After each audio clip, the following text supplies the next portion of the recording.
Mais tu peux devenir millionnaire. Il y a beaucoup d'expats et qui vont se retrouver entre eux. En France, ici, est-ce que tu vis par exemple avec... est-ce que tu vas voir les agriculteurs? Tu vois, c'est-à-dire qu'en fait, chacun, la métaphore. En fait, et puis il me disait, mais toi, c'est quoi ton problème? Tu parles toujours d'Afrique, tu parles de, tu vas faire ceci, tu vas faire ceci, tu vas faire cela. D'abord, t'étais en France. Maintenant, on te retrouve en Asie. Ce sera quoi la prochaine étape? Peut-être l'Amérique du Nord, etc. Donc, et je me suis dit, mais c'est vrai que c'est pas cohérent.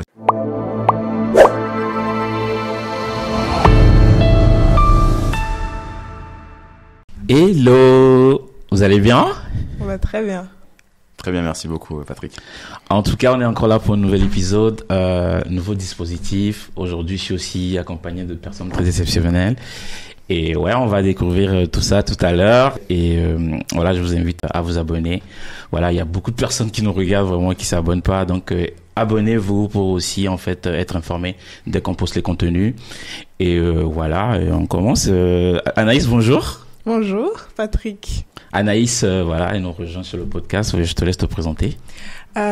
Donc, Anaïs Koki, étudiante à HEC, préalablement ingénieure génie civil et matériaux, et très heureuse d'être là pour commencer cette nouvelle aventure avec Patrick, du coup, sur le podcast Product Story.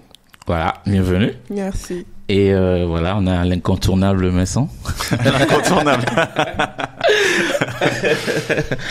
Voilà, tu présentes toi au peuple, au public. Ben, merci de me recevoir, Patrick. Donc, j'ai on va dire une multiple casquette, si on peut dire ça comme ça. Mais principalement, je dirais que je suis directeur commercial pour une boîte qui fait de la promotion immobilière au Rwanda, à Kigali plus précisément. Et en parallèle, j'ai monté l'initiative Way Back to Africa, donc qui accompagne les Africains et les Afro-descendants, les Africains et les Afro-descendants qui le souhaitent, à s'installer en Afrique. Ok. Et comment ça se passe avec Way Back to Africa?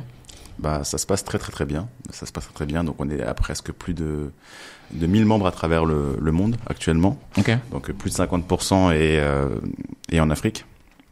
Et l'autre partie est principalement en Europe, dont la France, et en Amérique du Nord. Ok. Intéressant. Et ouais, là, voilà, on va commencer. Moi, ce qui va m'intéresser un peu dans ton cheminement aussi, en gros, pour t'expliquer comment ça se passe généralement sur le podcast, nous, en fait, on va essayer de comprendre un peu, tu vois, comme tu fais beaucoup de choses en Afrique, d'où ça vient ça. Et après aussi t'intéresser un peu, enfin, à ton cheminement, comment il s'est dessiné, et après, voilà, qu'est-ce que tu fais vraiment concrètement et comment est-ce tu peux aussi inspirer les personnes, en fait, qui te regardent et qui veulent peut-être aussi adopter un chemin similaire ou apprendre, en tout cas, ton parcours. Et donc, tu es togolais, ça, tu as oublié de me le dire. Oui. Non, il y a un être humain est complexe, hein. Il se définit pas par sa patrie. Non, je suis togolais. Je suis né au Togo. Moi, je suis né au Togo. Okay. Je suis parti quand j'avais 3 ans. Je suis arrivé en France à 3 ans. Et j'ai grandi j'ai grandi en France, ouais. J'ai grandi en France. Avant de partir, il y a quelques années, d'abord pour Singapour. Ensuite, après, j'ai fait un tour du continent africain. Donc, j'ai visité une dizaine de pays sur le continent pour savoir où moi je voulais travailler et où m'installer. Et d'abord, ça m'a conduit au Togo pendant 2 ans. Donc, pour un groupe qui promeut la transformation des matières premières en Afrique. Comme vous le savez, c'est une grosse problématique qu'on a. On exporte généralement des matières premières brutes sans les transformer. Or, c'est ça qui apporte la valeur ajoutée. Et ensuite, je me suis retrouvé à Kigali, au Rwanda, qui, pour la petite anecdote, qu'on appelle souvent justement la Singapour d'Afrique. Intéressant tout ça. Et tu grandis en France. Est-ce que toi aussi, je sais que beaucoup d'afro-descendants... Je suis pas afro-descendant, moi je suis africain. C'est vrai. En tant qu'Africain ayant grandi en France, je sais qu'il y a cette chose-là aussi de grandir avec 2 cultures. Est-ce que toi aussi c'était vraiment le cas ou toi... Non, j'ai grandi avec 2 cultures parce qu'en fait, à la maison, tu vas voir les parents généralement qui vont parler la langue natale.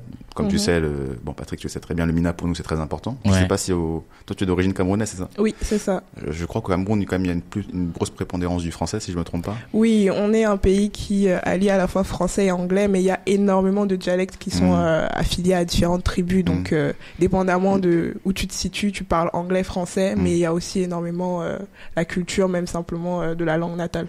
Parce que on sait que par exemple, au Togo, dans les rues, les gens gens, généralement, ils vont tous parler Mina d'abord, en tout cas dans le sud du Togo, ouais.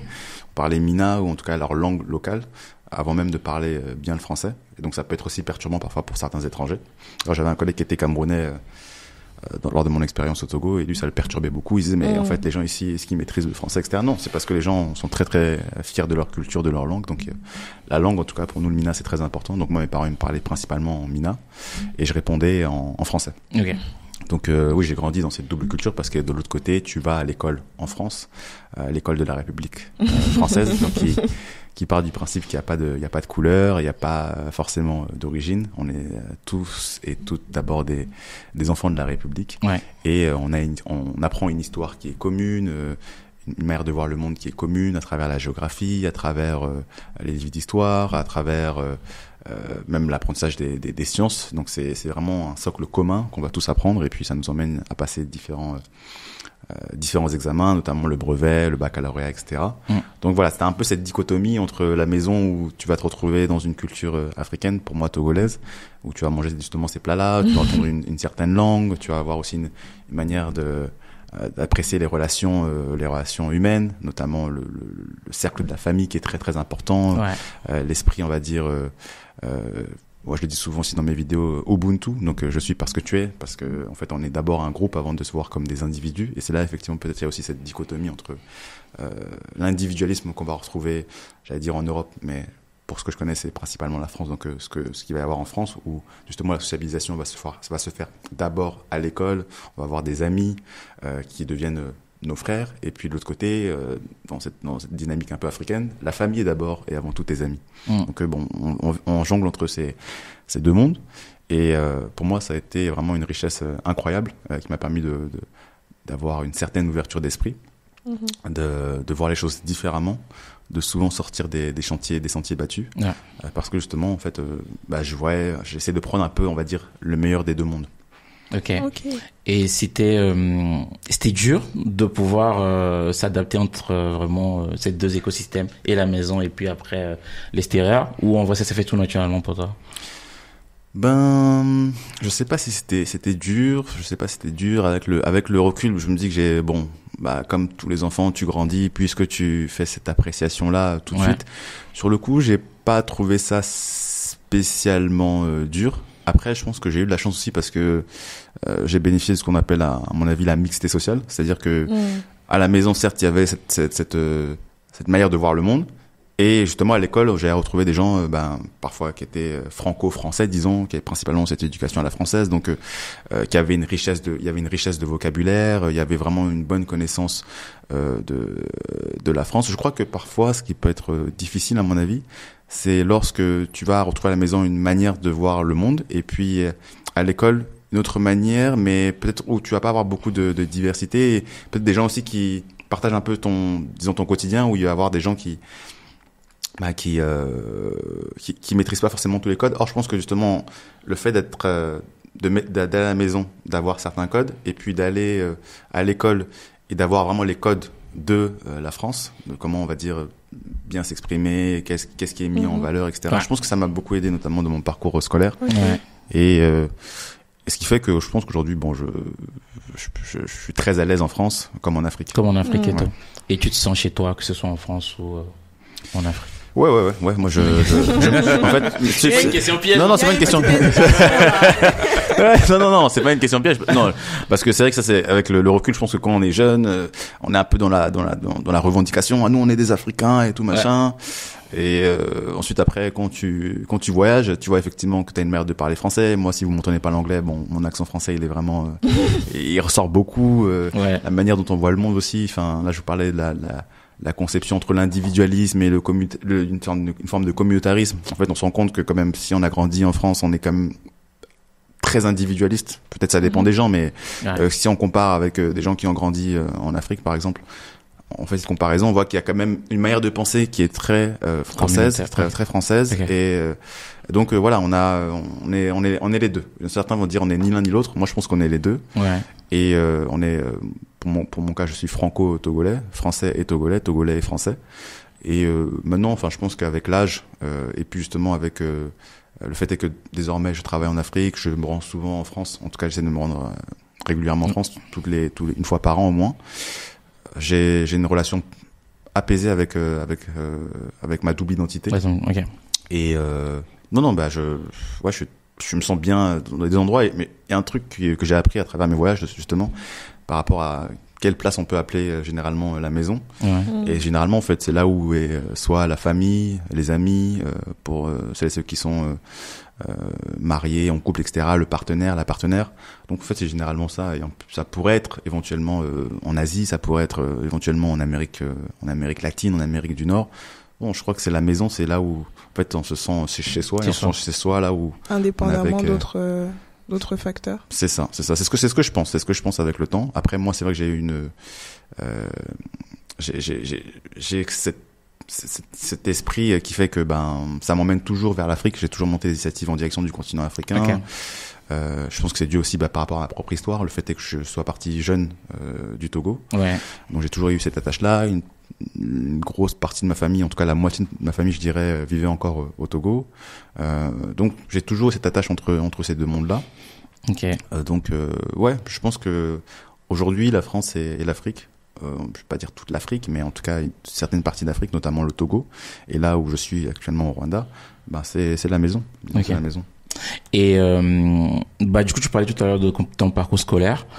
Donc, toi, t'es allé vers quel type d'études, même au lycée déjà d'ailleurs. T'as fait quoi comme parcours, plus littéraire, plus scientifique? D'accord. non mais je sais pas si Anaïs veut compléter, je sais pas parce que ok, d'accord. Je sais pas, tu veux dire quelque chose? Tu veux rajouter? En fait, il a utilisé un terme tout à l'heure qui m'a interpellé. Il a dit j'ai une relation maintenant apaisée par rapport à ma double identité. Quand tu parles d'apaisement, ça veut dire qu'il y a une période où il y avait une sorte de fight dans la manière dont tu te percevais par rapport au double. Ouais, je pense que si je dois revenir sur ça, quand on est plus jeune, c'est plus compliqué. Parce que moi, déjà, effectivement, j'avais pas le droit du sang, ni le droit du sol, malgré que mon père était en France depuis les années 60, mais il n'a pas pris la nationalité. Donc, la plupart, par exemple, des afro-descendants, ou en tout cas des jeunes d'origine africaine que j'avais rencontré en France et même qui sont devenus mes amis, eux, ils étaient tous nés en France. J'étais donc le seul, on va dire africain, ou en tout cas, j'étais le seul africain, et c'était pas facile, parce que on peut penser que c'est généralement, on va dire, les Français blancs, autochtones, etc., qui vont se moquer. Je vous assure je vous assure que c'était tes frères. C'était mes frères. Est-ce qu'on peut les appeler mes frères? En tout cas, c'était les plus virulents. Ils étaient un blédard et tout machin. Enfin, vous connaissez les blagues mais c'est plus violent quand tu viens pour les études, Ah ouais. Parce que tu vois justement Ouais, tu vois vraiment en fait il y a une scission. En tout cas, on te met à part en fait. Comme quoi, toi t'es pas d'ici. Ouais, t'es pas d'ici. Parce que finalement ils ont connu principalement que ça. Donc ils ont pas aussi forcément ce regard critique. Moi je le comprends aussi avec le temps. Donc j'étais en mode là je vis ici, mais en même temps j'ai pas la nationalité du pays, etc. Donc c'était un peu compliqué. Mais en grandissant, là en voyageant, etc. Enfin, je suis beaucoup plus. En fait, et effectivement, on regarde aussi beaucoup. Je sais pas si on va en parler un peu plus, mais la télé, les médias. En fait, il y a ce qui revient souvent dans le débat public, l'immigration, ceci, l'immigration, cela. Et en fait, moi, on parle de moi, puisque je suis arrivé. Puisqu'on parle des gens qui arrivent en France, etc. Moi, je suis arrivé en France quand j'avais 3 ans. Donc j'allais dire pas en bateau, je suis arrivé en avion, mais quand même c'est nous qui avons immigré, donc on se sent un peu visé, etc. Donc il y a cette relation où t'es en mode mais c'est comment, on veut pas qu'on soit ici, etc. Mais on est là, on vit là, nos amis sont là, notre famille est là. J'avais cette relation qui était un peu plus compliquée.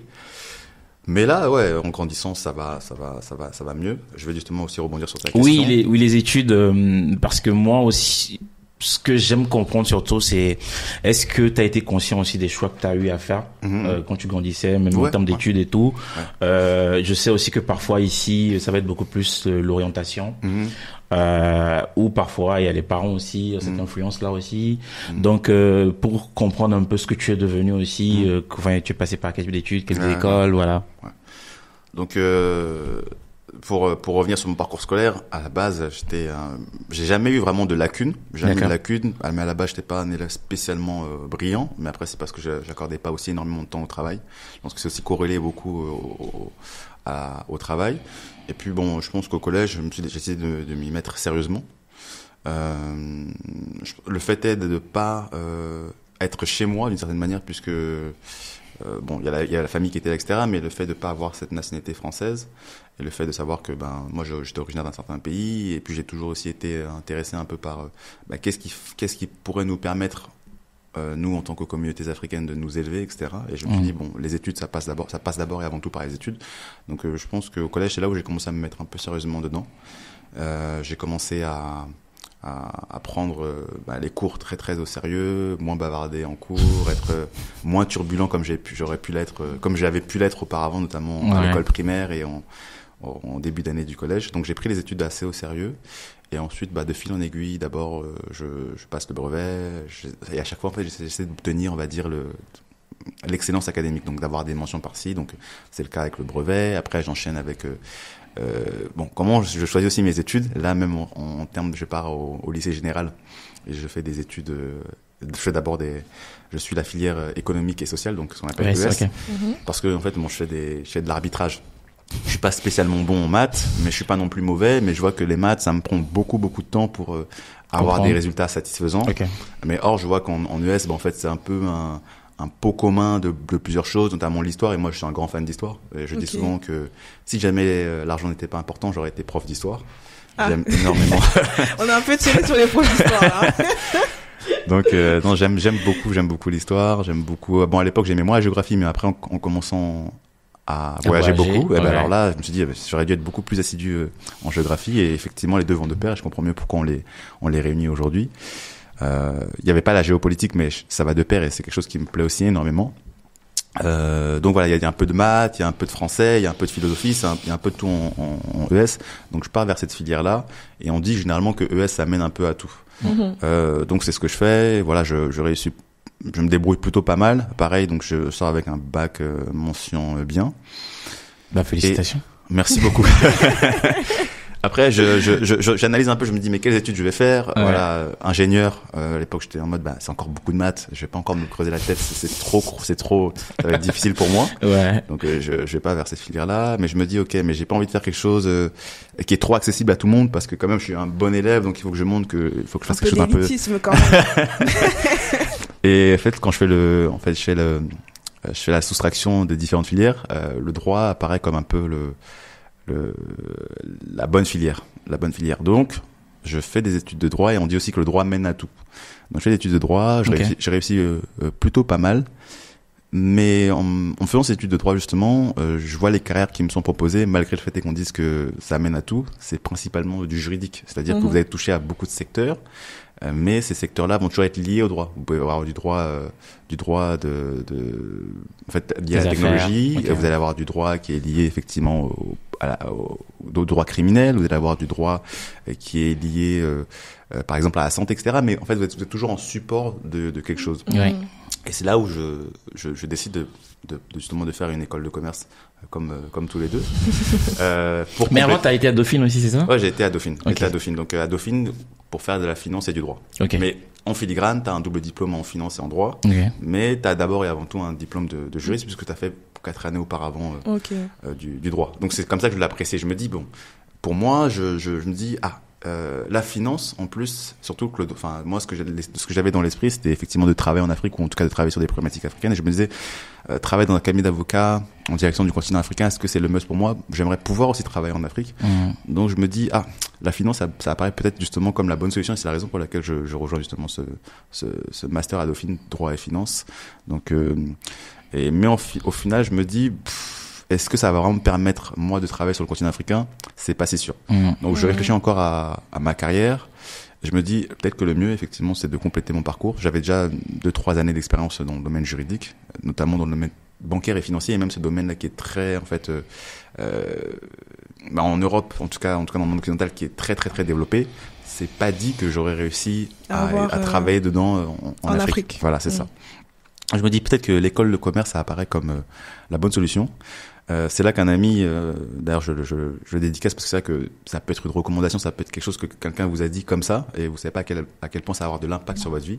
Donc j'avais un ami avec qui j'étais à la faculté qui s'appelle Rafik et qui me dit mais en fait tu devrais faire cette école de commerce, donc il parlait de l'ESSEC, parce que justement, en fait, ça te laisse beaucoup de temps pour moduler ton projet par rapport à ce que tu veux faire. Okay. Et en plus de ça, l'ESSEC avait plusieurs filiales en direction du continent africain, notamment le programme Global Manager in Africa, si je me trompe pas, ou Entrepreneurship in Africa. Là, c'est le programme que moi j'ai fait. Okay. Donc je me dis, c'est top, puisque moi je veux travailler en direction du continent africain. Là, c'est une école de commerce, donc on dit qu'après une école de commerce, t'as encore des portes qui te sont ouvertes, tu peux tout faire. Donc je me dis go. Et c'est là où effectivement je fais cette école de commerce et ça m'ouvre de nombreuses portes, et notamment le métier que j'exerce actuellement, qui est plutôt du business development, qui est plutôt dans le commercial. Qui est plutôt effectivement aussi dans le marketing, donc ça touche un peu à tout ça, limite un peu de la communication commerciale, marketing, etc. Et c'est ce que m'ouvre l'ESSEC, et avec cette empreinte très africaine, parce que justement je fais le programme Entrepreneurship in Africa qui mène sur le campus de Rabat, et finalement j'arrive à faire ce que je voulais faire depuis un long moment, effectivement travailler sur le continent africain, travailler sur des problématiques africaines, et puis voir comment apporter ma pierre à l'édifice au développement du continent africain, et permettre à celles et ceux aussi qui voudraient s'installer, qui voudraient travailler sur le continent africain, de le faire. Et est-ce que tu dirais que ton background de droit t'a beaucoup servi aussi ensuite pour faire la bascule avec le nouveau métier que tu as exercé? Bon, je pense que le droit, ce qui aide beaucoup avec le droit, c'est que ça te rend très carré. Tu es quelqu'un de très rigoureux, tu fais attention aux moindres détails, donc c'est quelque chose qui te sert toujours en fait dans tous les métiers. Mais à l'heure actuelle, dire que le droit me sert dans mon métier de tous les jours. Bon, je fais des contrats pour des clients, etc. C'est pas du grand droit, quoi. C'est pas du grand droit. C'est pas, Okay. je relis pas, je vais plus faire attention à la moindre virgule ou moindre mot utilisé, aux définitions, comme ça pouvait être le cas avant dans les métiers juridiques. Je fais plus attention à ça, mais c'est vrai que ça donne un esprit rigoureux, un esprit de structure, de synthèse, donc qui te sert finalement dans la vie de tous les jours. Mais mon cœur de métier actuellement, on va pas dire que c'est plus du commercial. C'est plus du commercial. Okay. Je suis plus... Et tout à l'heure tu parlais du Togo, mais bon, bien avant même d'arriver en fait au Togo. Je vais peut-être répondre. Je crois même que l'aspect financier me sert plus effectivement que le droit. Okay. Parce que voilà, il y a les métriques, etc. Tu penses à ceci, tu penses à cela, tu penses à certaines variables, et ça me challenge plus, on va dire, au quotidien, notamment dans mes réflexions commerciales, que l'aspect juridique. Disons. Ok. C'est super intéressant ça. Oui, et du coup moi t'avais comme objectif l'Afrique quand même, mais t'es parti à Singapour. Ouais, c'est vrai. C'était quoi? Enfin, c'est parce que tu voulais vraiment découvrir le marché aussi de l'autre côté, ou? Ouais. Donc, je suis parti à Singapour. Ouais. C'était, d'abord, au tout début, c'était, sur le campus, justement, de l'ESSEC. Ok. C'était quoi, un échange? Non, c'est pas un échange, c'est dans un campus. En fait, donc effectivement, t'as rejoint le campus de Singapour directement. Ah, okay. Donc t'as deux modalités. Soit effectivement, t'as une école qui fait des échanges. Donc tu vas peut-être rejoindre NUS, donc c'est National University of Singapore par exemple. Où tu vas avoir soit l'aspect un campus, donc t'as ton école qui a un vrai campus dessus, donc tu restes dans ton école, mais t'es là-bas. Donc je vais là-bas, et en fait quand je rejoins Singapour, d'abord initialement c'était pas mon premier choix. Okay. J'avais encore dédicacé à un ami, j'avais un ami qui me disait, ouais, mais il faut qu'on y aille, etc. Commence par ici, commence par là. Et moi, j'étais en mode, mais pourquoi je vais aller à Singapour? Moi, je te parle, je veux aller en Afrique, pourquoi j'irai à Singapour? Donc, ça sortait un peu de mon scope. Mais je réfléchis, je vois que c'est le Covid, c'est un peu chaud là. Si je fais les cours à l'ESSEC à Cergy, j'ai passé toute ma vie en France. Là, je pars dans une école de commerce. On va être confiné à la maison. Ça va être quoi la plus-value? Est-ce que je vais vraiment apprendre? Et on dit, mais à Singapour, ça s'ouvre, ça a l'air plutôt d'être plutôt dynamique, etc. Et il y aurait pas forcément ce confinement-là. Donc, je me dis, why not? Et vraiment, c'est le hasard de la vie. Je crois que c'est la plus belle expérience de ma vie. Ah oui, à ce point. Ouais, je crois que c'est la plus belle expérience de ma vie, et j'ai souvent pour habitude de dire que si j'étais pas dans mes délires Afrique, je serais resté à Singapour. Franchement, je serais resté à Singapour. Moi, j'ai énormément apprécié ce pays en termes de développement économique, en termes d'activités à faire, en termes d'urbanisme. Maintenant, effectivement, je suis plus dans le domaine immobilier, donc j'apprécie, on va dire, comment sont pensées les villes, etc. C'est incroyable, Singapour. Le climat aussi, ça rappelle beaucoup notre climat, nous, au tropical, tropical, humide, mais en même temps, comme tout est, comme en anglais on dit in it, tout est propre, tout est vraiment, il n'y a pas de déchets, il n'y a pas vous n'allez pas avoir de moustiques, enfin, vous allez avoir tout le confort de ce climat tropical sans les inconvénients. Sans les inconvénients. Donc moi, j'ai énormément apprécié. La manière aussi dont Singapour s'est développé. En fait, on prend souvent ça comme exemple en disant que il y a 60 ans, Singapour c'était au même niveau que plusieurs pays africains. À la base, Singapour c'était une partie de la Malaisie. Et en fait, elle travaille notamment d'un grand homme, moi que j'admire énormément, qui s'appelle Lee Kuan Yew, qui a permis en fait à Singapour de se développer en plus de 60 ans après, être arrivé à plus de 60 ans après, arriver à être à ce niveau-là. Donc moi, je suis très très admiratif et donc j'ai énormément apprécié ce pays et j'ai appris aussi énormément. Ok. Et du coup, juste après, tu enchaînes, tu rentres déjà? Tu rentres au Togo? Non, en fait, justement, ce qui se passe, c'est qu'effectivement, grâce au fait d'être à Singapour, en une année, vous pouvez valider votre diplôme à l'ESSEC. Bon, là, je sais pas si on parle à des gens qui sont un peu plus jeunes, etc., qui veulent se lancer dans les études. Je sais pas quel va être le public, mais pour nous qui sont intéressés justement par l'ESSEC, moi, vraiment, à la base, j'étais un peu critique. J'étais un peu critique des écoles de commerce. Je disais, mais les gars, là, qu'est-ce qu'ils font? Nous, on est là, on fait du droit. On fait dans la marmite. Tu nous as tous rejoints. Non, mais vraiment, j'étais un peu critique. J'étais en mode, mais les gars, ils sont en école de commerce. On dit qu'ils font rien et tout, machin. Mais en termes d'expérience humaine, j'ai rencontré aussi vraiment des gens qui sont devenus mes amis aujourd'hui, que j'apprécie énormément en termes même en fait, vous avez des gens qui viennent de partout, des gens qui viennent de filières, par exemple, de la géographie, des gens qui viennent de la pharmacie, des gens qui viennent de la finance, des gens qui viennent du droit. En fait, vous avez vraiment un amas, des gens aussi qui viennent, qui ont fait justement, qui ont fait la prépa, donc qui viennent juste de finir les études. En fait, vous avez des gens qui viennent de partout avec un esprit différent et surtout, je crois que c'est ce que l'ESSEC promeut beaucoup, cette diversité-là. Et moi, je l'ai retrouvé et j'étais vraiment épanoui. C'est ce que j'aime, en fait, jamais être confronté à des gens qui sont différents, avoir différents points de vue, être challengé intellectuellement, parce que les gens aussi qui viennent généralement, il faut quand même avoir un bon niveau d'études, il faut aussi avoir des centres d'intérêt, des passions, enfin, donc avoir tous ces personnes-là autour de toi, ça te permet véritablement, ça te stimule. Et c'est là en fait en voyant tout ça que je suis très très très content, je suis challengé, etc. au quotidien, mais j'ai toujours cette problématique-là. J'ai un ami, justement un très bon ami qui s'appelle Jérôme, je parle souvent de lui. Enfin, je parle parfois de lui. Dédicace à Jérôme. On va faire que des dédicaces aujourd'hui. Non, j'ai un bon ami, etc., avec qui on avait monté justement une initiative au Togo. D'accord. Donc, qui s'appelait Bâtissons la Cité, qui avait pour but de réunir des Togolais du Togo et de la diaspora. Et ça a bien marché, ça? C'est un autre sujet. C'est un autre sujet. Un sujet douloureux. Un sujet douloureux. Pour moi, c'est un sujet douloureux. Pour Jérôme, ça sera peut-être un sujet qui est différent, mais c'est vrai que d'un point de vue humain et même apprentissage, c'est vrai que moi, j'étais très, très rêveur et aussi très, très, je fonce. Il faut qu'on fasse les choses, il faut que ça avance, etc. Et quand on est confronté à la réalité africaine, parfois, il faut être beaucoup plus patient, franchement. Ouais. Et j'avais ce très bon ami-là avec qui on montait le projet. Lui était installé au Togo. Il avait été diplômé il y a quelques années de Sciences Po Paris et puis il était au Togo. Et puis il me disait, mais toi, c'est quoi ton problème? Tu parles toujours d'Afrique, tu parles de tu vas faire ceci, tu vas faire cela. D'abord, t'étais en France. Maintenant, on te retrouve en Asie.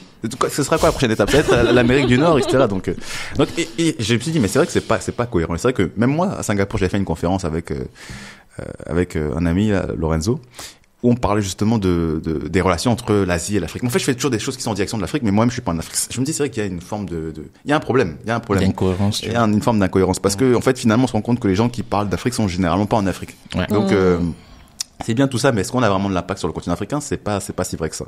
Et c'est là où, en fait, en ayant, fait ce programme, on va dire, accéléré à Singapour, je me dis, ce que je vais faire, j'ai pas de femme, j'ai pas d'enfant, j'ai pas d'obligation actuellement. Je peux encore me le permettre. Donc ce que je vais faire, c'est que je vais prendre une année sabbatique et je vais visiter le continent africain. Je vais voir effectivement c'est quoi la réalité des pays, du terrain. Ouais. Donc je finis justement avec l'aspect entrepreneurship in Africa sur le campus de Rabat. Et dès que je finis ça, je me dis, je prends cette année sabbatique pour moi et je vais visiter une dizaine de pays sur le continent africain pour voir effectivement si mon délire sur l'Afrique, c'est vrai. Est-ce que finalement j'aime être sur ce continent-là? Est-ce que je veux vraiment faire des choses sur ce continent-là? Et c'est là où finalement c'est incroyable. C'est incroyable. Je visite donc une dizaine de pays. Donc je commence par le Maroc. Ensuite je pars au Togo chez moi. J'enchaîne avec justement le Rwanda à cette époque-là parce qu'on disait que c'était la Singapour d'Afrique. Moi j'avais énormément aimé Singapour. Donc je me disais s'il y a un pays qu'on appelle la Singapour d'Afrique, ça doit être là que je dois être. Ouais. Donc je pars au Rwanda. J'aime énormément. Je pars au Zimbabwe. Je pars en Afrique du Sud. Je pars au Bénin. Je pars au Ghana. Je pars en Côte d'Ivoire. Je pars au Gabon. Je pars au Burkina, au Mali, enfin bref, et j'adore énormément être sur le continent africain. Ouais. Je sens que c'est là où je vois des choses que je peux faire, etc. Et de fil en aiguille, j'ai une bonne opportunité avec une boîte justement qui fait dans la transformation de matières premières sur le continent africain, et la mission aussi de cette entreprise à l'époque me parle énormément. En fait, on peut donner le nom de cette... Oui, il y a pas de problème. Vous êtes resté en bon terme, Je sais pas. Ouais, il y a pas de problème. Tu la connais, non? Oui, c'est quoi, Arez IP? C'est ça, c'est Erez IAP, donc Okay. qui transforme qui veut en tout cas créer des parcs industriels en Afrique D'accord. et transformer les matières premières sur le continent africain. Ok. Donc j'ai cette bonne opportunité qui me permet de rester 2 ans chez moi au Togo. Donc vraiment, j'étais dans de bonnes conditions. Enfin, avec un parcours comme le mien, c'est vrai la peur que je pouvais avoir, c'était dans quelles conditions je rentre en Afrique, certes, mais dans quelles conditions tu rentres en Afrique.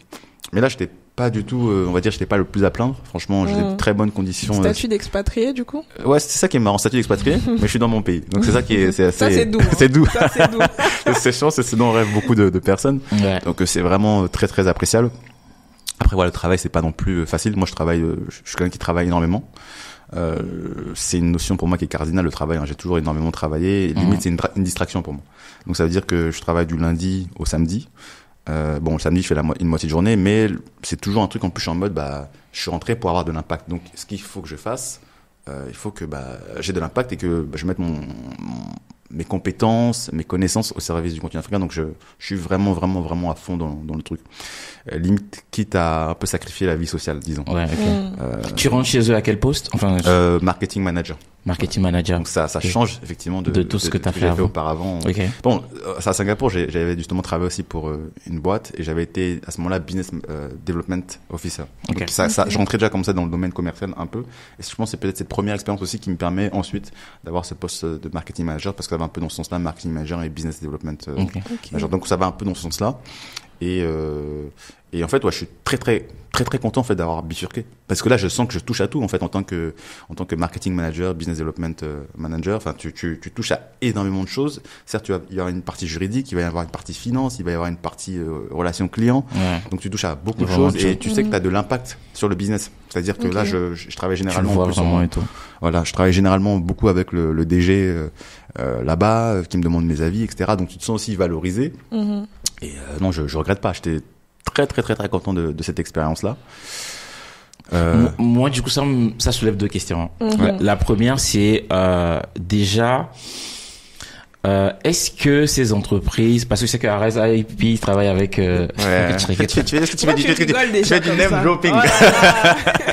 Toi, tu veux que j'ai des problèmes? On nous strike déjà sur la chaîne comme ça. Vas-y. Donc, ils travaillent avec, je crois, la PIA, qui est une plateforme d'industriel, en tout cas. Au Togo, effectivement. Au Togo, donc, voilà. moi, c'est là où j'étais basé. Je travaillais pour Erez IAP, qui est basé au niveau de Dubaï. Et en même temps, je travaillais pour l'entité locale au Togo, donc ça s'appelle la plateforme industrielle d'Adikopé. Ok. Donc voilà, dans chaque pays, il va y avoir une entité différente. Au Togo, par exemple, c'est la GDIZ, donc la Glogic Bay Industrial Zone. Il va y avoir au Gabon, je crois, si je me trompe pas, c'est la plus connue, mais j'ai oublié le nom. Mais en tout cas, en Côte d'Ivoire, tu vas avoir la ZIC, les zones industrielles de Côte d'Ivoire. Ok. Enfin, bref, effectivement, chaque pays il va y avoir un. Voilà. Et moi, ce que ça me soulève comme interrogation surtout, c'est que j'ai comme l'impression en fait que c'est des plateformes qui sont pas développées par nos pays directement, c'est des internationaux qui viennent en fait les mettre en transformer. place. Mais du coup, déjà toi, ton point de vue, déjà, est-ce que tu sais, est-ce qu'on a vraiment un impact sur les locaux, ou est-ce que c'est plus ces entreprises-là qui viennent, qui sont plus enrichies, ou est-ce que même ils emploient de la main d'œuvre locale suffisamment en termes de pourcentage? c'est une question aussi. Ouais. Ah ouais, là, les financements viennent d'où? Non, on se pose des questions. Non, mais vous posez des questions, c'est bien. Et comme j'ai été dans on va dire dans la machine, je pense que j'ai peut-être des réponses. J'ai plus des réponses à ces questions-là. Mais en fait, la difficulté que nous on va avoir généralement sur le continent africain, les gens, on est très prompt aussi à pointer du doigt le fait que les gens viennent, ils mettent, on va dire qui vont exploiter d'une certaine manière l'Afrique en disant que ça profite pas aux locaux, ça profite pas au pays. Mais nous, la vraie problématique qu'on va avoir, c'est aussi une problématique de main d'œuvre qualifiée. Là, on parle de la transformation industrielle. Regardez, moi, je suis l'exemple parfait. Je vous dis que j'ai fuyé les maths. Quand je suis rentré dans cette machine-là, j'ai compris que non, franchement, les maths, l'ingénierie pour transformer des matières premières, mais c'est la base. C'est-à-dire que, et là, effectivement, vous avez des gens qui viennent généralement d'Asie, principalement, en tout cas pour Erez IAP. Vous avez un management qui est principalement indien. Vous allez avoir des gens qui en fait, pour eux, c'est la base. C'est-à-dire que transformer, je sais pas, des noix de cajou, transformer du coton, en fait, les différentes étapes de transformation d'une matière première au résultat final, je pense qu'il y a eu de telles politiques volontaristes dans leur pays. Ce sont des pays qui sont industrialisés. Donc c'est une connaissance commune, en tout cas les personnes qui vont venir dans nos pays, eux ils connaissent facilement en fait ces différentes étapes-là. Nous pour le coup on n'a pas ces industries-là, donc on méconnaît. Donc il faut nécessairement en fait une période où il y a on va dire un transfert de technologie. Ouais. Et ça, ce transfert de technologie, c'est comment en fait nos gouvernements réussissent, on va dire, à taper du poing sur la table et à trouver, on va dire, cet échange dont on parle beaucoup. On parle beaucoup pour la France et en tout cas les pays occidentaux, on dit échange gagnant-gagnant. Et là, c'est cette question-là qu'il faut se poser, c'est est-ce que ces échanges-là sont véritablement gagnant-gagnant. De mon expérience, je ne vais pas rentrer dans tous les détails, etc. Mais moi, je pense qu'il y a vraiment effectivement un gros travail à faire en termes de s'accaparer justement la technique, de comment effectivement l'Africain lambda, c'est vrai que ça sera jamais des gens lambda, mais certes, la personne qui peut avoir des capitaux financiers, ben en fait peut très facilement avoir aussi des capitaux, disons technologiques, le savoir-faire, notamment africain. Et c'est là où on s'est rendu compte que c'est très difficile de recruter peut-être 10, 15, 20, 30 ingénieurs qui vont savoir comment transformer cette matière première-là et qui soient d'origine africaine. Parce que ce qui se passe concrètement, c'est que le jeune Africain qui a ce parcours-là, qui a cette expertise-là... Il est plus là. Et voilà, il est plus là. Il compare l'opportunité de travailler chez lui, je vais dire chez lui, en tout cas sur le continent africain, et de travailler en Occident, avoir une rémunération, avoir aussi une forme de valorisation de son savoir-faire, parce que c'est ce dont je me suis rendu compte aussi. C'est-à-dire que moi, je rentre en Afrique très rapidement après avoir graduate de l'ESSEC, etc. Auparavant, je suis très sollicité par des entreprises à Singapour qui me proposent des postes, des très bons salaires. On parle, moi j'aime bien donner des chiffres, etc. On parle parfois de 7 000, 8 000 $, etc. Donc vous êtes assez confortable à Singapour. On parle aussi en fait, vous candidatez notamment aussi à Dubaï, par exemple. Dubaï qui est très en vogue, en Moyen-Orient. On veut vouloir vous recruter parce que vous êtes intéressant. Je fais ces 2 ans au Togo. J'essaie de postuler dans les mêmes entreprises. Quand on voit le Togo, c'est fini. Donc moi, je vais même pas blâmer en fait ces jeunes Africains qui décident de se dire je préfère avoir cette carrière-là d'abord en Europe, etc. Ou bien je ne sais où, avoir ces compétences qui sont valorisées, parce que c'est vrai que ce que moi j'ai constaté aussi en étant sur le terrain, c'est que cette forme de rigueur que tu vas avoir en étant dans ces entreprises-là, dans ces géographies-là surtout, quand tu arrives sur le continent.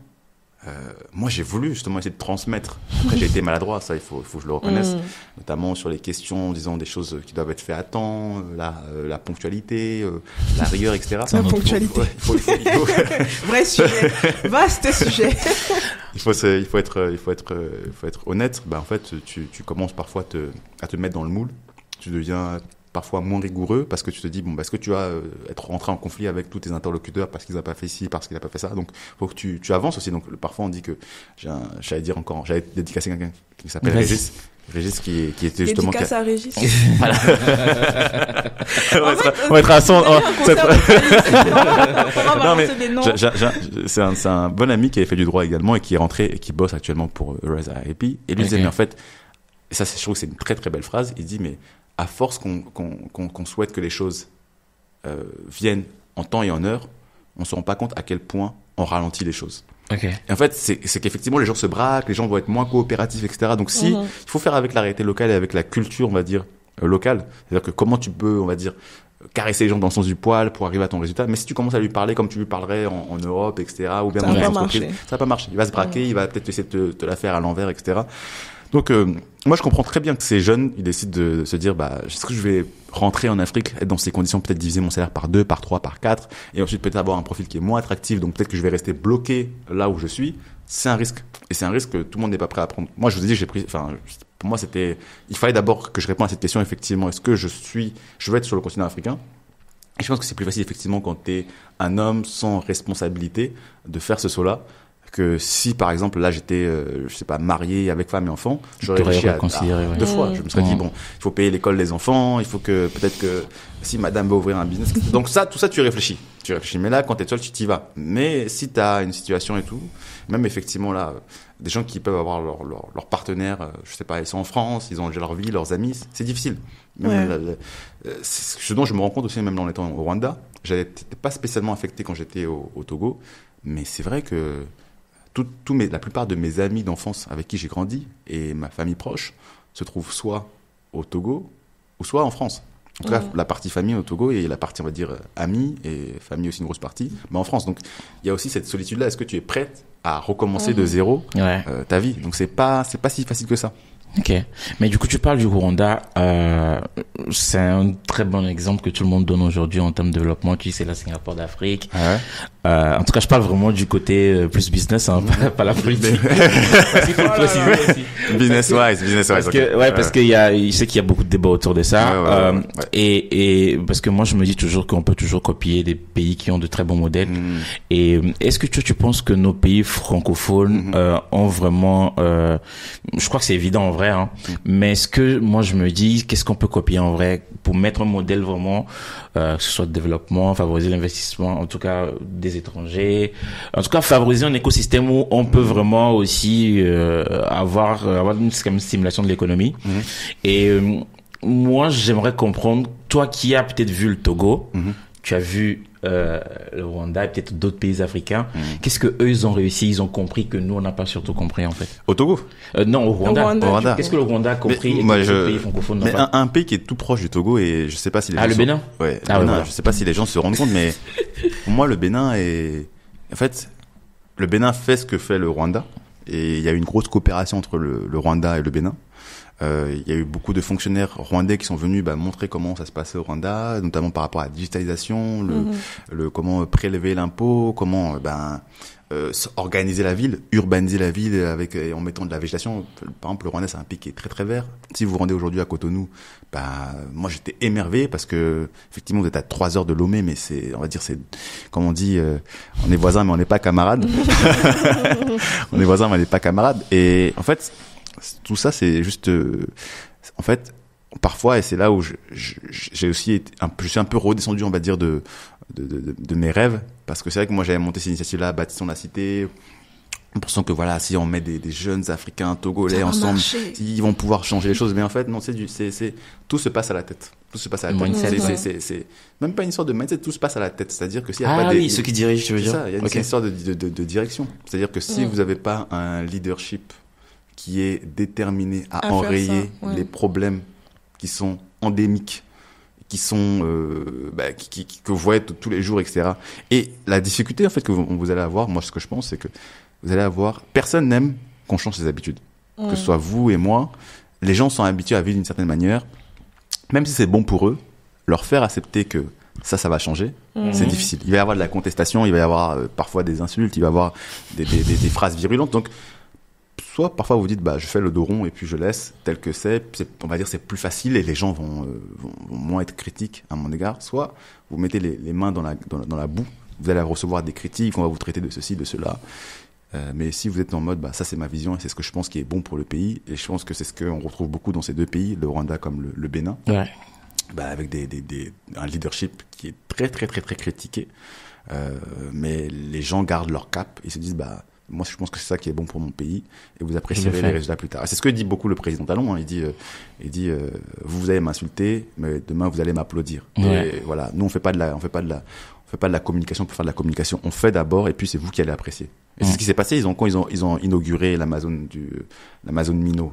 Donc sur la statue. Personne n'était au courant. Aucun Béninois ne savait que ça. Bon, il y a pas les gens qui sont dans la politique, etc. Personne ne savait. Ils ont vu ça le jour même. La route des pêches, donc la route qui conduit de Cotonou jusqu'à toute la côte, etc. Qui est super, qui permettra d'avoir une promenade des Anglais, qui permet d'avoir, vous voyez la propreté de la ville, le fait est qu'il y ait même plus de déchets partout. On a mis les commerçants qui étaient, comment on appelle ça, les commerçants là, qui étaient au bord de la route, on les a des marchés qui sont les vendeurs ambulants, non, je sais pas, ça c'est. Ouais, on peut dire comme ça. Anaïs, c'est toi qui as acheté, tu peux nous. Quel est le rapport? Je ne comprends pas. Plus sérieusement, donc, les commerçants les a mis dans des zones spécifiques. Il y a des marchés. Voilà, il y a une grosse. Et ça, moi, c'est quelque chose que je dis beaucoup. Je pense que la bataille, par exemple, de l'industrialisation. Est-ce que je suis sceptique quand je dis ça? Est-ce qu'on l'a perdu? En tout cas, ça va être très difficile pour nous, les Africains, de rentrer dedans. Quand on voit à quel point les Asiatiques sont très productifs, et moi, quand je compare un peu justement ce qui se passe chez nous en termes de productivité, on n'a pas cette notion encore de productivité. Par exemple, je sais pas, se dire, je vais coudre X en X temps et vouloir toujours faire plus avec moins. Et quand on regarde les usines asiatiques, et c'est la raison pour laquelle toutes les entreprises, notamment occidentales, s'implantent en Asie, que ce soit au Vietnam, en Chine, etc. Parce qu'il y a cette notion de productivité, de faire beaucoup, la notion de travail, etc.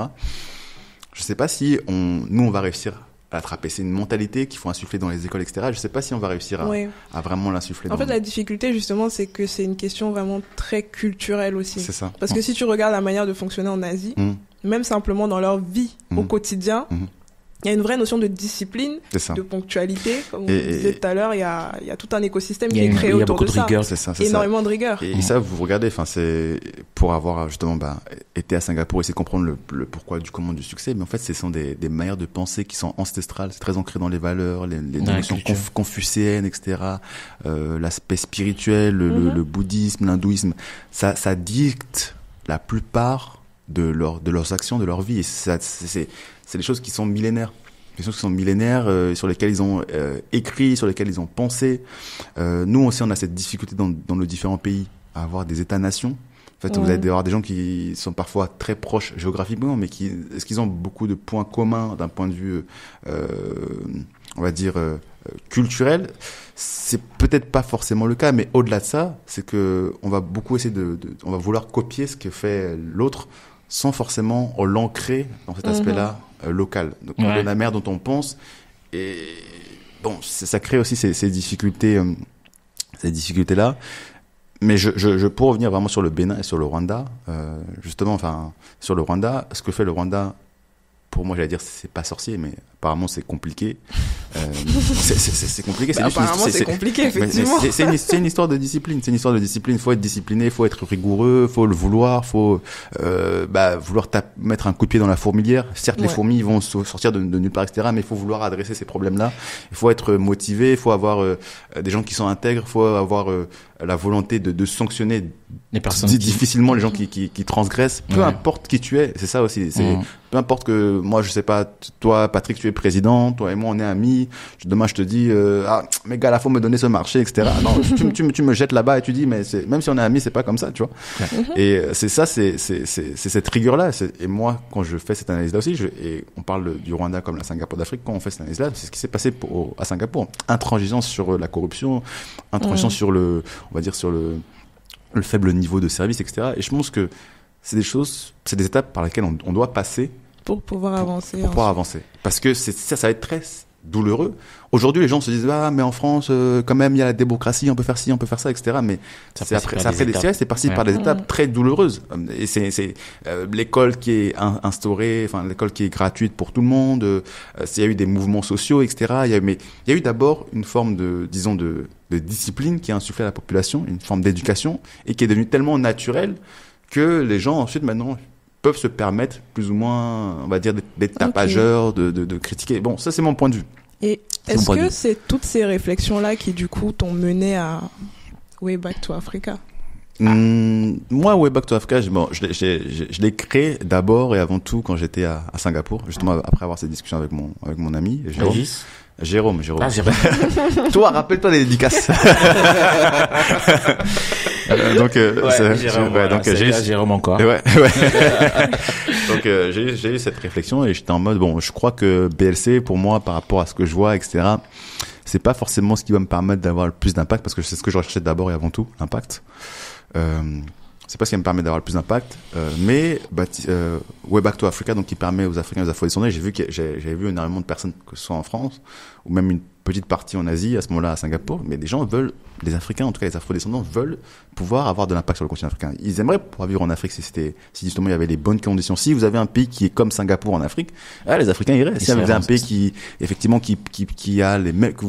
offre les mêmes opportunités que la France, que l'Angleterre, que les États-Unis, en Afrique, les gens iraient. Et c'est justement ce manque d'opportunités, ou en tout cas ce manque de connaissances, qu'est-ce qui se passe véritablement sur le continent, je pense qu'il est un frein au retour en Afrique. Et moi, je me suis dit, en fait, Way Back to Africa doit permettre à ces personnes-là à démocratiser l'information, d'y aller. Donc, je lance d'abord ça quand je suis à Singapour, quelques mois avant. Et en plus, moi, ça me permet de dire, face caméra à tout le monde, parce qu'il y a aussi une chaîne YouTube, je dis, mais moi, je vais rentrer en Afrique. Et je savais que si j'ai dit quelque chose comme ça publiquement, il faut que je le fasse. Il n'y a pas de retour en arrière. Il n'y a pas en arrière. Donc, j'étais vraiment même stressé. Il faut que je trouve cette solution, comment je vais m'installer après mon voyage en Afrique, etc. Et donc je lance Webback et c'est là où je rencontre dans tous mes différents voyages des gens qui en fait ce chemin-là on va dire du retour, qui sont installés sur le continent africain et qui m'apprennent énormément de choses, qui me donnent des informations. Je me dis mais en fait si tout le monde avait accès à ces informations-là, si tout le monde savait comment vous êtes rentré, ben en fait ça démystifierait la difficulté de rentrer. Les gens ont très peur parce qu'il y a un manque de connaissances, il y a un manque d'informations et c'est là où je décide de créer justement ce qui est maintenant le cœur de Webback to Africa, donc la communauté Webback to Africa. Donc vous avez des gens qui sont en Afrique, qui sont déjà installés, et vous avez d'autres personnes qui sont dans la diaspora et qui veulent rentrer, qui communiquent tous les jours, qui échangent des informations. Et ça facilite le retour sur le continent africain. Ok. Et c'est une communauté qui est ouverte à tous? Qui est ouverte d'abord et avant tout aux Africains et aux Afro-descendants. Après, moi, je suis pas là pour aller checker votre généalogie. Est-ce que vous avez un grand-parent? Si vous êtes vraiment... C'est ça, tu vois. Donc, je sais que par exemple, on a certaines personnes qui ont leurs compagnons qui sont pas africains, mais qui sont quand même dans la communauté. Voilà, je suis pas là pour dire ah non, il y a que toi, tu dois avoir de la médaille, toi machin. Donc voilà, donc si les gens se sentent le cœur de venir dans la communauté et qu'ils pensent que ça leur parle, cette installation en Afrique, ce retour en Afrique, ça dépend des termes. Certains considèrent que l'Afrique c'est eux, ou en tout cas c'est le continent de leurs parents, de leurs grands-parents, de leurs ancêtres, donc c'est eux. Certains vont dire mais non, nous même si on est noirs, on n'a rien à voir avec l'Afrique, mais on aimerait quand même s'installer avec l'Afrique. Donc en fonction du terme choisi, si ça leur parle, ce sont les bienvenus dans la communauté. Dans la communauté. Ouais. Ok. Donc petite anecdote qui est marrante, je pense que c'est dû aussi au fait que moi-même je suis togolais, mais c'est vrai que la plupart des gens quand ils viennent dans Webback, la première chose qu'ils disent, ils disent j'ai jamais vu autant de Togolais au même endroit. Pour la petite anecdote, c'est ce que j'ai dit aussi quand j'ai rejoint la commune. Ouais, c'est ça. Il y avait énormément de Togolais, je me suis dit. Je pense que les gens qui me regardaient d'abord et avant tout, comme j'étais longtemps au Togo, je faisais beaucoup de contenu au Togo.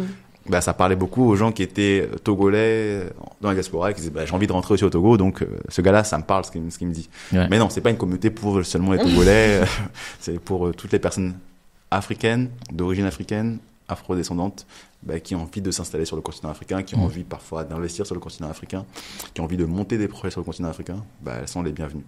Nous, par contre, sur quoi on insiste beaucoup, c'est une communauté qui donne énormément. Les gens sont toujours disponibles à aider, ils sont toujours disponibles à vous faciliter tout plein de choses. Là, on parle beaucoup de l'installation en Afrique, mais c'est pas que ça. Parfois, il y a des gens qui sont ici en France qui disent j'ai besoin de ceci ou de cela pour moi-même, pour ma cousine, pour ma petite sœur. Les gens sont toujours très enclins à aider, en fait. Mais la contrepartie aussi de ça, c'est que je pense qu'il faut aussi être dans cette dynamique de give back. Les gens sont prêts à vous aider. Mais il faut aussi donner en retour. Soyez prêts aussi à aider les gens. C'est pas, moi, je suis pas là en disant toi, tu as pas aidé depuis 3 mois, donc tu sors de la communauté. Mais je pense que c'est important pour que le groupe vive bien. Que les gens ne se sentent pas lésés. Moi-même, je prends toujours le temps d'appeler les gens. Je pense que Patrick, on s'était appelé pendant plusieurs heures. Enfin, je sais plus combien de temps, mais on s'était appelé, etc. Moi, ça me dérange pas parce que, pour moi, c'est ce que j'aime faire. Donc, c'est même pas je sens même pas ça comme une obligation parce que c'est ce que j'aime faire. Mais, pour celles et ceux qui ont plus de mal, etc., je pense qu'il faut quand même se faire violence et se dire même si c'est pas même si forcément j'ai un agenda qui est compliqué, j'ai pas forcément le temps, je dois faire ci, je dois faire cela. Quand on veut faire des choses, on trouve toujours le temps. Donc c'est important, je pense, de pouvoir donner aussi aux gens quand on rentre dans cette communauté-là. Ok, on a pas mal quand même discuté. Ouais, c'est vrai. Mais moi j'ai quand même une dernière question. On parle beaucoup de retour en Afrique et tout. Et moi, ce que j'observe, est-ce que tu penses pas qu'il y a une certaine nouvelle forme d'élitisme qui s'installe un tout petit peu avec ces retours? C'est-à-dire que, je te donne un exemple, Moi, j'ai discuté avec un pote, par exemple, qui m'a dit, après, je comprends aussi. Un pote d'HEC encore? Non. Après, voilà, si on parle de quel élitisme, là. Non, en fait, ce qui se passe, c'est que, il me dit, si on n'aligne pas tel chiffre, moi, je rentre pas, tu vois. Je peux comprendre, parce que lui, il parle de chiffre. Disons, par exemple, si 10 ans, voilà, par exemple, un exemple, il t'a dit combien ce gars-là? 3 millions. 3 millions, ça fait 5 000 euros après, 4 800 euros. Voilà. Et, 4 700. Et tu vois, dans quel pays? Au Togo? Oui, au Togo. Et donc, je te pose comme question là, en fait, c'est ok, on parle de retour et on veut tous, contrat expat, avec beaucoup de bénéfices et d'avantages et tout. Parce que je comprends aussi, parce qu'on est dans un certain privilège, en tout cas, dans un certain minimum de confort ici, je vais dire plutôt, avant de rentrer, et donc, on veut quand même l'avoir. Et donc, toi, est-ce que tu penses pas aussi que cette nouvelle politique quand même de retour qu'on est en train tellement d'encourager, est-ce que les personnes qui rentrent aussi, est-ce qu'ils veulent aussi forcément parce que moi je me dis que si tu veux vraiment le bien de l'Afrique aussi, est-ce que on va pas aussi le faire peut-être parfois au détriment un peu de son confort, ou bien il faut forcément que les conditions soient alignées avant qu'on revienne. Je pense que ça sera tout un chacun un peu d'arbitrer.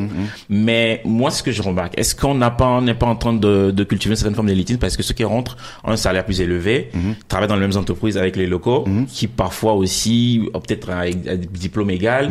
Non, mais y a pas ça c'est faux, il y a pas de diplôme égal. T'as un master, il a un master. Non, mais c'est en fait, c'est-à-dire que regarde, ça c'est justement il faut être OK. Attends, ton diplôme d'HEC. Attends, ton diplôme d'HEC. Donc ton diplôme d'HEC. Tu as payé la même somme. T'as payé la même somme. C'est pour ça que t'as été confronté, on va dire, on va dire à la même diversité intellectuelle autour de toi. T'as été confronté, t'as fait les mêmes stages. C'est-à-dire que t'as eu cette rigueur. Est-ce que ils ont eu cette rigueur-là?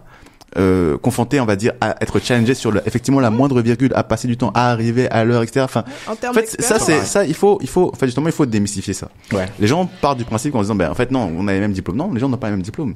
Et justement, c'est ce que moi, j'avais constaté quand j'étais au Togo. Ouais. Les gens, en tout cas, sont très enclins à apprendre. Si effectivement tu leur donnes cette rigueur-là, ils vont passer cette rigueur-là. Okay. Mais tu peux pas dire que vous avez les mêmes diplômes ou les mêmes expériences, alors que toi, tu as été confronté à un environnement international où ça se challengeait, où ça les gens se bagarraient justement pour effectivement être le meilleur en tout temps, donc t'as un exemple tout bête, hein. Je pars chez le coiffeur avant l'interview, je vois le gars, il me coupe les cheveux en 5-10 minutes.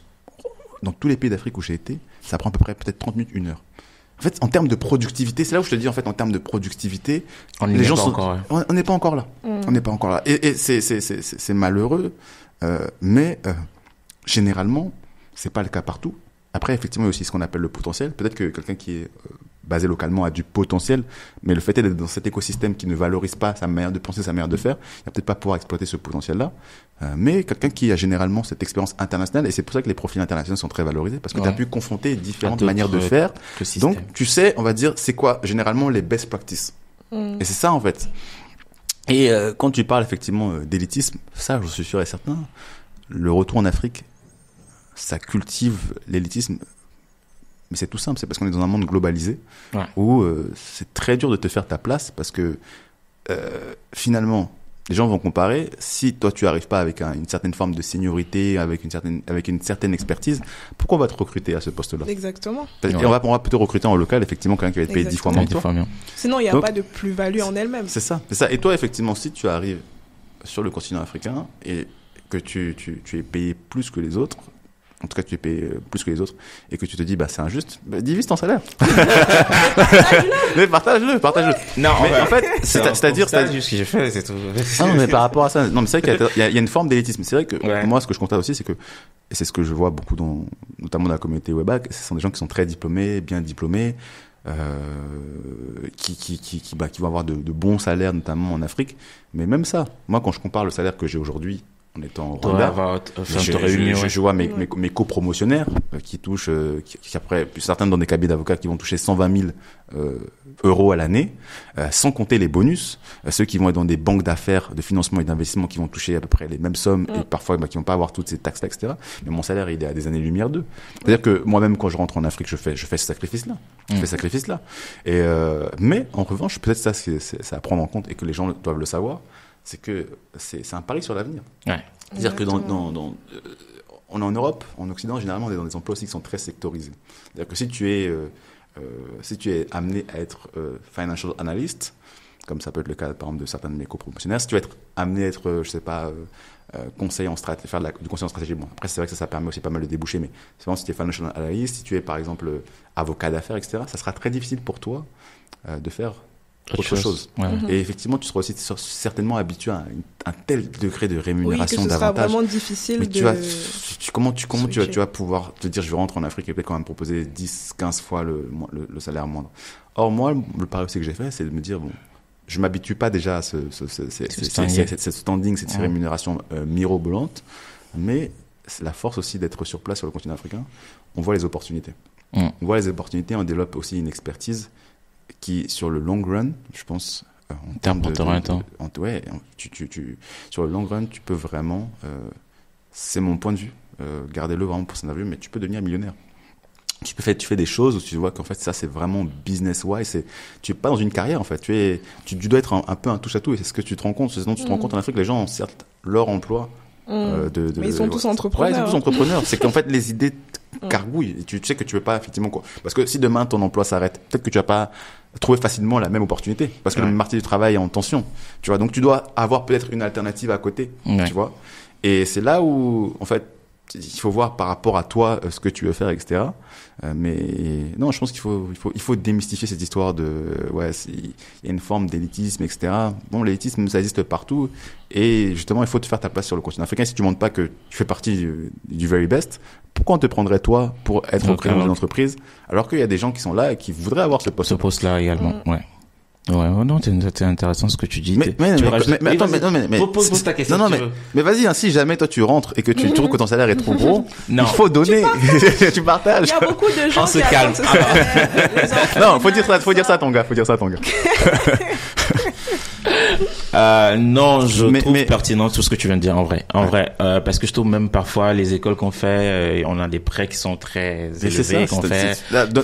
Par exemple. Moi, je donnais des chiffres parce que je pense que les chiffres sont très importants. Parfois, on me dit, mais toi aussi, toujours arrête de parler de chiffres. Même dans Webac, je sais pas si tu vois, parfois me passer mes messages. Chaque fois que quelqu'un poste une offre de travail, moi, je dis, c'est quoi la rémunération? Ouais, c'est quoi le salaire? Pour moi, j'ai pas tu sais, c'est-à-dire que tu peux rentrer dans des longs processus, etc. et tout. Mais si tu vois que peut-être le salaire, ça va être, je sais pas, 500 €. Tu vas dire, mais pourquoi j'ai fait tout ça? Moi, je préfère quand même qu'on parle de chiffres et ça c'est beaucoup plus parlant.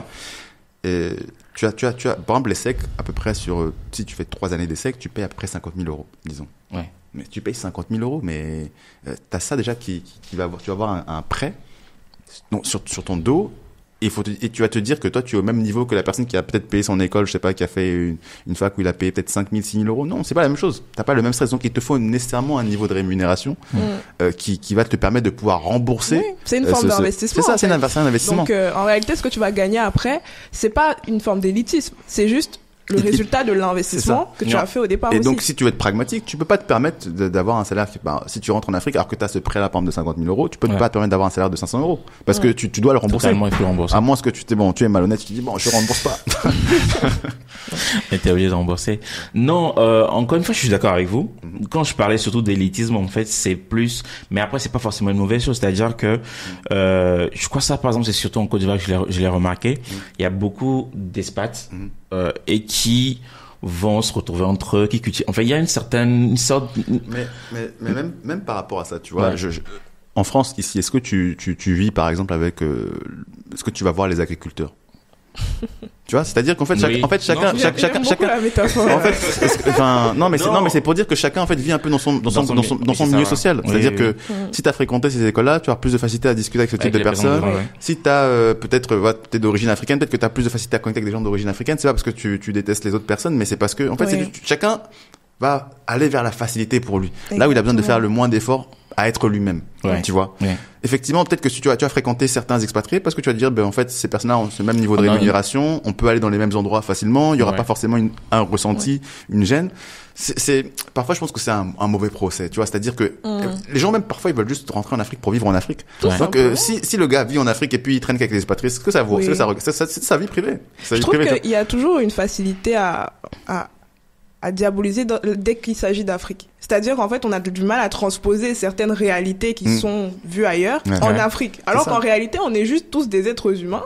Des fois, c'est pas une question forcément c'est parce qu'on est expatriés qu'on traîne ensemble. Des fois, c'est juste une question si ça se trouve, c'est les personnalités qui les ont réunis. C'est les expériences qui les ont réunis. Un exemple tout bête. Quand j'étais à Singapour, les Français traînent contre Français.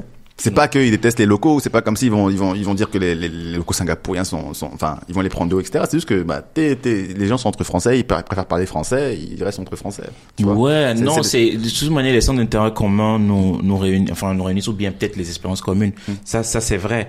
On va clore le sujet, mais ce que je voulais dire surtout, quand je parlais d'élitisme, c'est surtout que peut-être à la place du local, tu te sens discriminé, et que déjà que tu sens déjà que toi t'as pas assez au privilège de celui qui est rentré, et peut-être même parfois j'ai comme l'impression que tu peux pas fréquenter les milieux que fréquentent ces personnes-là. C'est plus de ce point de vue-là me mettant à la place du local, que j'en parlais. C'est bien. Non, mais en fait, même effectivement, peut-être pour ce local-là qui se dit c'est injuste, etc. Mais la vie, elle est injuste. Franchement, la vie, elle est injuste. C'est-à-dire que ici à Paris, tu vas pas fréquenter les personnes qui peut-être qui vivent en face de la Tour Eiffel. Bien sûr. C'est-à-dire que chacun a son, tu vois, en fait, et il y a une chanson ivoirienne qui dit, dans la vie, c'est l'homme qui fait l'homme. C'est vrai. C'est-à-dire que, en fait, chacun est le petit de quelqu'un, tu vois. C'est-à-dire que toi, enfin, la personne qui est expatriée en Afrique, peut-être qu'elle est bien vue parce qu'elle est expatriée, mais peut-être qu'il y a de l'autre côté, peut-être qu'elle avait aussi des difficultés vis-à-vis d'un certain milieu. C'est ça. Donc, il y a même, tu vas voir même des gens, en fait, même, moi, je prends l'exemple du Burkina, des gens qui sont des capitaines d'industrie, etc., qui se baladent comme ça, comme si de rien n'était. Ils sont des milliardaires en France CFA. Bon, en fait, chacun a son, je pense qu'il faut que les gens, justement, arrêtent de paniquer par rapport à ça, etc. Ouais. Et limite, je me pose la question, est-ce qu'on n'infantilise pas les locaux quand on commence à rentrer dans ce type de conception? Ah, mais le loco va se sentir mal, etc., etc. Non, vis ta vie normalement, tant que t'insultes pas les gens parce que justement, ce sont des locaux, tant que tu vas pas manquer de respect, etc. Tant que tu restes poli, tu restes dans tes bottes, tu restes toi-même, tu infantilises pas les gens.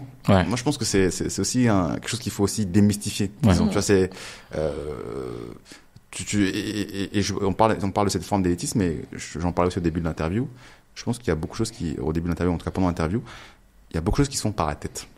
Si effectivement, toi, tu te considères comme une élite, tu te considères comme un leader, etc., et que tu veux faire des choses sur le continent africain, et que tu sais que c'est quelque chose que toi, tu vois qui a l'air bien, en tout cas, qui va dans le bon sens sur le continent, mais vas-y, bah, donne-toi à fond, etc., c'est pas une critique de dire que t'es une élite. Il y a des élites dans tous les pays. C'est même ici en France. Et en général, la plupart des gens aspirent à l'élitisme. C'est ça. Donc même le local, il a envie aussi d'aspirer à un certain type de choses. Peut-être que actuellement, il n'en est pas encore au point de ce qu'il a envie d'atteindre, mais il est peut-être en train de s'y préparer d'ailleurs. Ouais, c'est ça. Et même effectivement, c'est moi quand j'avais des équipes justement au Togo, etc. Bon, elles répondront. J'avais deux assistantes avec qui je travaillais. Mais je pense que ma rigueur, ma manière de travailler, mes connaissances, je passais mon temps à leur donner. Je leur expliquais le pourquoi du comment je fais ci, etc. Et c'était très, très, très enclin à apprendre. Et ils ont appris énormément. Et au bout d'un moment, moi, j'étais limite en mode, qu'est-ce que j'ai à vous apprendre? Ils étaient plus autonomes et tout. C'était beaucoup plus autonome, une manière de faire, une manière d'interagir, etc. Parce qu'elles n'étaient pas habituées dans l'écosystème local à faire comme ça. Ouais. Mais en termes de compétences et de connaissances, ça, c'est des choses qui sont toutes bêtes, mais je pense qu'à la fin de la journée, si on leur demande, il faut commenter Albertine et Esther. Encore une dédicace, hein. C'est Albertine et Esther. Voilà. Donc, il faut, donc, est-ce que moi, j'ai pas transmis tout ce que en tout cas, j'essaie de transmettre tout ce que je savais, sans faire du gatekeeping, essayant de dire, ah, moi, je suis le manager, je cache un peu, parce que comme ça, je reste indispensable. Non. Justement, si t'es rentré, tu veux justement avoir de l'impact positif, etc. Bah, transmets ce que t'as appris. Tu vois, ce qu'on dit ça fait censé venir des meilleures écoles ou des meilleures entreprises, etc. Et que toi, tu veux avoir de l'impact. Bah, transmets, tu vois. Ouais. Donc, ça dépend aussi, effectivement, comment les gens analysent leurs choses. S'ils restent entre eux, s'ils partagent pas, s'il y a pas de transmission de connaissances, de compétences. Ça dépend. Ça dépend de ta manière de faire. Ok. Merci à toi. Bah, merci à tous les deux. En tout cas, ouais, on est à la fin. Ben, nous, on a un petit rituel à la fin. Mais je pense que tu as quand même assez répondu à la question de l'invité précédent, qui voulait savoir un peu comment tu as préparé ton retour en Afrique. Donc, du coup, tu es quand même revenu un peu sur ça. Bon, moi, j'ai juste deux choses à te demander. Bon, on a déjà fait trop de dédicaces aussi. Bon, généralement, ce que nous on fait, c'est que tu parles d'un jeune, en tout cas, ou tu donnes le nom d'un jeune qui t'inspire, un ou une jeune, et ta question pour l'invité suivant. Voilà, celui qui viendra après toi. Est-ce que tu as une question particulière pour lui? Donc un jeune qui m'inspire. Oui. Aujourd'hui, dans ton parcours, jusqu'où t'es arrivé? Jeune ou moins jeune, hein. Bon, enfin après ça peut être moins jeune aussi. C'est relatif. Mais ce que je veux dire, quelqu'un qui, tu vois, tu trouves assez dynamique, que tu trouves que qu'il faudra aller suivre. C'est ça, il faut aller sur ce compte-là. Ok. Ouais. Franchement, c'est ça qui me plaît énormément avec Way Back to Africa, c'est que je rencontre beaucoup de jeunes, des jeunes et des moins jeunes, des gens comme toi, Patrick, qui ont leur podcast, etc. Donc, je rencontre vraiment pour moi, des esprits qui sont... Même moi aussi, voilà. On a pu se rencontrer dans le cadre voilà, donc, Back, franchement, je rencontre des gens qui sont super brillants, qui ont plein d'initiatives, etc. J'avais fait un précédent podcast avec Yannick Folly, qui habite aussi au Rwanda, qui est d'origine togolaise et qui s'est installé au Rwanda avec sa femme et ses enfants. Et j'avais parlé justement de Jérôme Guidjago en disant que, c'est quelqu'un qui m'avait beaucoup inspiré, qui m'avait beaucoup aidé sur le leadership et qui fait vraiment de belles choses. Mais là, j'aimerais aussi donner aussi j'aimerais parler d'Eugène Saint-Grégoire. Eugène Saint-Grégoire aussi qui est... mais Eugène Saint-Grégoire, on essaie de l'avoir. On essaie de l'avoir? On essaie de l'avoir. Pareil, on était dans BLC avec nous. Ok. Donc était dans l'équipe dirigeante de BLC. Franchement, quelqu'un qui fait des initiatives qui sont top, qui est à la fois avocat et qui est à la fois aussi, je sais pas si on peut dire banquier d'affaires. En tout cas, oui. il tend à ce que les gens puissent, en tout cas les startups africaines puissent lever des fonds, etc. Donc il a cette double casquette là. Donc quelqu'un qui est très très très dynamique, quelqu'un qui est toujours enclin aussi à aider, quelqu'un qui a un esprit ouvert. Donc vraiment une très très belle personne qui m'inspire et vraiment je l'encourage beaucoup dans ce qu'il fait parce que il est resté sur un créneau. Effectivement, il aurait pu choisir aussi la facilité, se dire je suis avocat d'affaires et puis je reste dedans. Ouais. J'ai un double diplôme avec Berkeley, l'EM Lyon, enfin DGCE, enfin des très belles choses, etc. Et puis je gagne mon argent et je reste low key, etc.